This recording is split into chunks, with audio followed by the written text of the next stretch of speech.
د جمعې فضیلت نبی علیه الصلاۃ والسلام بیانوي چې کله د جمعې ریز زوال وشي یعنی کله اذان وشي نو کوم مسجدونه کې د جمعې لمونځ کیږي هغه په مسجدونه په دروازې کې دوه فرشتي ودرېږي یو طرف ته او بل طرف ته او هغه رجستر کولاو کې دغه دوه فرشتي څوک چې په اول وخت کې روشي نو دغه فرشتي په رجستر کې وته ولیکي چې دغه انسان ته الله پاک دمر ثواب ورکړي حضور مبارک فرمایي گویا چې دغه انسان یو اوشا اونټ آی ذبح کار د الله پاک په لار کې صدقه کار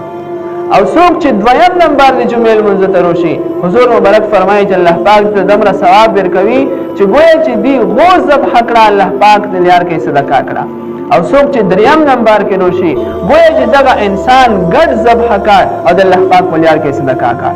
او څوک چې څلورم نمبر کې روشي هغه ته الله پاک دمر ثواب ورکوي حضور مبارک فرمایي چې لکه انسان چې مرغي چرګ ذبح کوي او د الله پاک په لار کې صدقه کوي او پنځم نمبر اخیری کس هغه وي چې هغه روشي د الله پاک په لار کې دا ته دمر ثواب ملويږي گویا چې دا انداز صدقه کړه هغه ثواب په فرشتي رجستر کې وته ولیکي خو چې کله دغه پنځم وخت د هغه ټیم رسیدا چې کله امام منبر ته خيږي خطبه شروع کیږي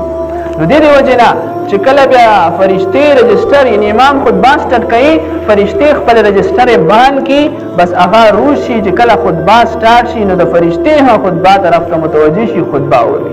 نو په دې اعتبار سره د جمعې فضیلت هغه ډېر زیات ده د مسلمانانو عبادت ریز دو اهم ریز دو په دې ریز باندې هر انسان ته دا پچار دو چې هغه د الله پاک طرف ته خاص متوجي کیږي د الله پاک طرف نه دعاګانې غوړي او جمعې لمونځ ته په ټول نه اول کوشش کوي چې الله پاک هغه خلک په لیست کې نوماولي کی چې هغه یو اوش ذبح کوي او د الله پاک په لار کې صدقه کوي